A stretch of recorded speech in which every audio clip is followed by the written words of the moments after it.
नमस्कार। बहुजन संवाद में आपका स्वागत है। डॉक्टर सलीम खान, बताएं पिछले सप्ताह की घटनाओं को लेकर क्या सोचते हैं आप? डॉक्टर सलीम खान। इस हफ्ते की एक बड़ी घटना जो है वो अलास्का में ट्रंप और पुतिन का मिलना। तो इसका ऐसा लगता है कि वो यूक्रेन के सिलसिले में मिले थे, तो इसका कोई हमसे संबंध नहीं है, लेकिन ऐसा नहीं।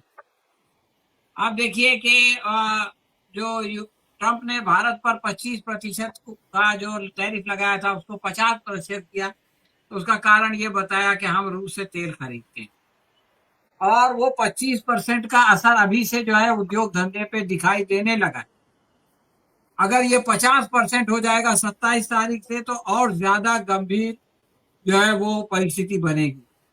तो इसका डायरेक्ट जो है वो संबंध हमारे देश से भी है, जैसे यूक्रेन से है।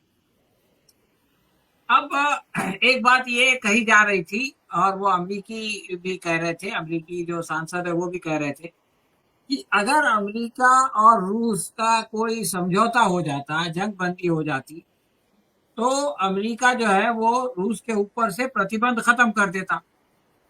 और अगर रूस के ऊपर ही प्रतिबंध खत्म हो जाता तो भारत का उससे तेल खरीदना नहीं खरीदना, वो सब मामला अपने आप खत्म हो जाता। वो जो 100% जो जुर्माना लगाया वो भी खत्म हो जाता, इसलिए कि रूस को जो है वो सारी दुनिया में अपना तेल बेचने की आजादी मिल जाती है और भारत में भी मिल जाती। लेकिन ऐसा नहीं हुआ। ये लोग मिले, और इसके बावजूद जो है वो कोई समझौते के बगैर और कोई आ, जंगबंदी भी नहीं हो सकी, और युद्ध विराम भी नहीं हो सका। और इस तरह से आप ये कह सकते हैं कि दोनों ने कहा तो है कि हम कुछ आगे बढ़े हैं, लेकिन एक तरह से ये चीज नाकाम हो गई। तो जो भारत को राहत की उम्मीद थी उस पर जो है वो पानी फिर गया, आप ये कह सकते हैं। अब आप देखिए कि इनका अलास्का में मिलना क्यों हुआ। अलास्का के बारे में आप जानते होंगे कि ये जो है वो 1867 तक रूस के पास था ये इलाका। और इसको जो है वो 7,40,000 डॉलर में उस वक्त के जो रूस के जार थे, जो वहां के शासक थे, उन्होंने अमेरिका को बेच दिया। और आप अगर वॉशिंगटन से देखें तो इसका फासला 800 किलोमीटर है तकरीबन, जबकि रूस से अगर आप वहां जाना चाहते हैं तो सिर्फ 88 किलोमीटर तय करके आप पहुंच जाते हैं। और चूंकि पुतिन के ऊपर जो है वो इंटरनेशनल जो कोर्ट है उसका वारंट निकला हुआ है, इसलिए वो जो है बगैर कोई ऐसे देश के ऊपर से जाने के कि जो उनको रोक सकता है, वो डायरेक्ट वहां पर चले गए। अमेरिका तो बहरहाल वो इंटरनेशनल कोर्ट को मानता है।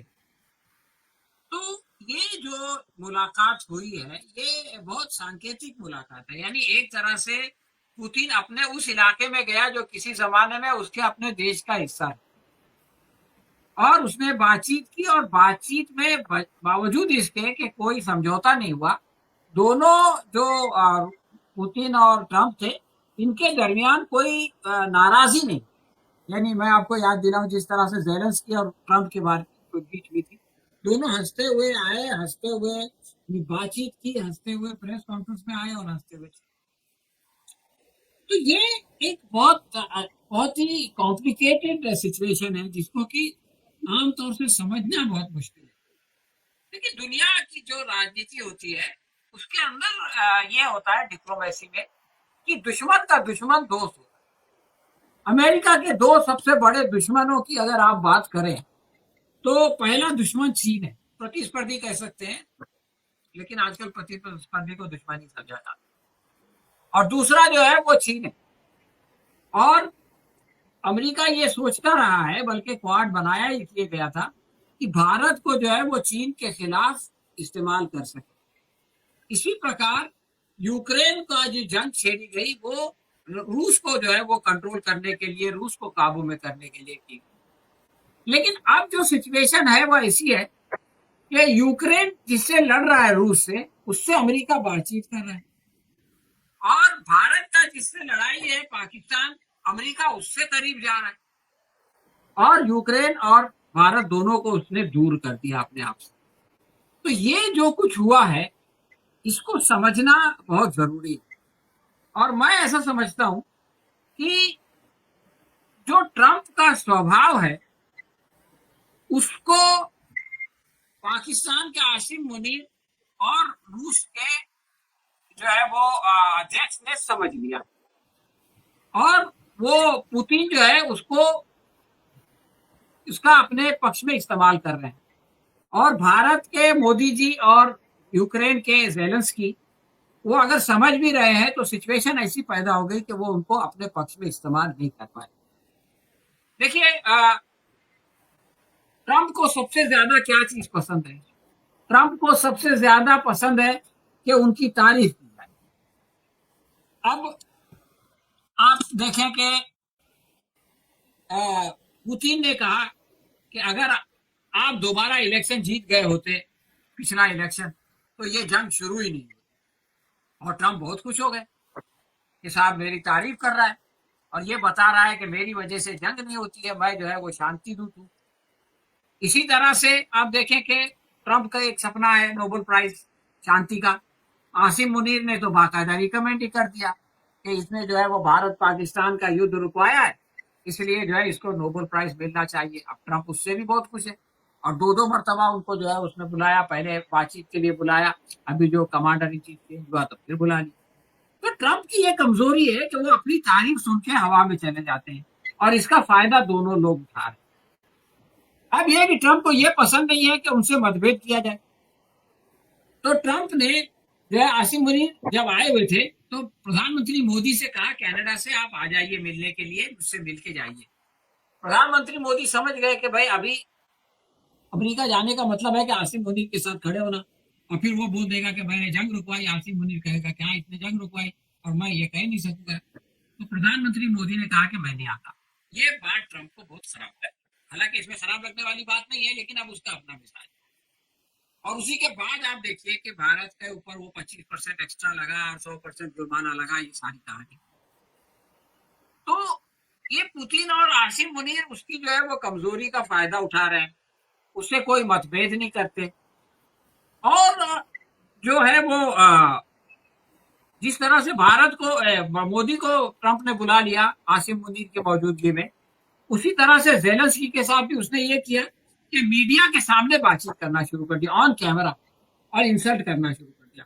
अगर अकेले में होता तो हो सकता है ज़ेलेंस्की जो है वो थोड़े दब जाते, लेकिन अगर आप किसी को मीडिया के सामने जलील करेंगे तो बहरहाल हर आदमी का अपना आत्मसम्मान होता है। तो ज़ेलेंस्की ने उल्टे जवाब दे दिए, सही किया, लेकिन उसका नतीजा ये हुआ कि ट्रंप जो है वो अपने दोस्त का दुश्मन हो गया और अपने दुश्मन का दोस्त।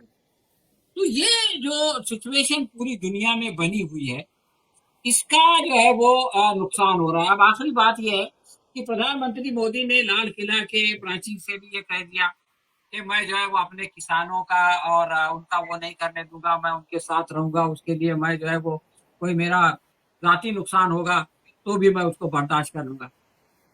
तो ट्रंप का एक शर्त तो ये है कि वो भारत में अपना डेयरी प्रोडक्ट बेचना चाहता है, लेकिन उसको ज्यादा आपत्ति तो इससे है कि रूस से भारत तेल क्यों लेता है। मोदी जी ये नहीं कहते कि मैंने रूस से सस्ता तेल लिया और मैंने अपनी जनता को सस्ता पेट्रोल बेचा और मैं अपनी जनता के इस फायदे के खिलाफ नहीं जा सकता। ये इसलिए नहीं कह सकते कि ऐसा हुआ ही नहीं। भारत ने सस्ता तेल खरीदा और वो तेल जो है वो अंबानी के यहाँ रिफाइन हुआ और रिफाइन होने के बाद दोबारा यूरोप में जाके बिक गया। फायदा किसको मिला? फायदा मिला अंबानी को और फायदा मिला सरकार को, टैक्स मिला। लेकिन मोदी जी पेट्रोल की बात ही नहीं करते, तेल की बात ही नहीं करते, और ट्रंप जो है वो तेल की बात करता है। और मोदी जी बार बार जो है वो किसानों को मैं वो ये नहीं होने दूंगा, किसानों को वो नहीं होने दूंगा। तो इस तरह से मोदी जी जो है वो असली बात करने के बजाय बेवकूफी की बात कर रहे हैं। और आप ये देखिए कि इस महीने के आखिर में एक शिष्टमंडल अमेरिका से आने वाला था ये व्यापार के सिलसिले में बातचीत करने के लिए, लेकिन कल ये खबर आई कि जो है वो ट्रंप ने उसको मना कर दिया है। तो ये भी एक गंभीर चीज है। और हमारे जो पर राज्य मंत्री है, हमारे जो फॉरेन मिनिस्टर है और जो मोदी जी हैं, इनको इस पर गौर करना चाहिए कि आखिर हमारी विदेश नीति क्यों फेल हो रही है और हम कैसे करेंगे, कैसे काम करेंगे इस ट्रंप के साथ कि जिससे हमारा आत्मसम्मान भी बना रहे और इसकी वजह से हमारे लोगों को तकलीफ भी ना हो हमारे एक्सपोर्टर को भी तकलीफ ना हो और जो मुश्किलात आ रही है उसको हम हैंडल कर सकें। और ऐसे जैसे पहले एडहॉक अंदाज में काम करते रहे, तो मैं समझता हूँ कि इसकी कीमत कोई मोदी को नहीं चुकानी पड़ेगी, कोई जयशंकर को नहीं चुकानी पड़ेगी, उनको तो हर चीज मुफ्त मिलती है। लेकिन यहाँ के जो उद्योग धंधे हैं उस पर इसका बुरा असर पड़ेगा, और उद्योग धंधे पे अगर बुरा असर पड़ेगा तो आम आदमी प्रभावित होगा, इसलिए कि इससे बेरोजगारी बढ़ेगी। तो ये बहुत ही सीरियस सिचुएशन है। इस पर जो है वो हमारी सरकार को ठंडे दिमाग से गौर करना चाहिए और इसका कोई हल निकालना चाहिए। शुक्रिया। धन्यवाद डॉक्टर साहब। सलीम खान जी ने पूरी दुनिया में जो हो रहा है, खास करके ट्रंप और जेलेंस्की की मुलाकात, ट्रंप और पुतिन की मुलाकात, और उसका क्या असर होने वाला है, यह असर अभी से दिखने लगा है। 50% टेरिफ लगाए जाने से कई कपड़ा उद्योग बंद हो रहे हैं, रेडीमेड गारमेंट के उद्योग बंद हो रहे हैं, ये खबरें अब तैरने लगी है।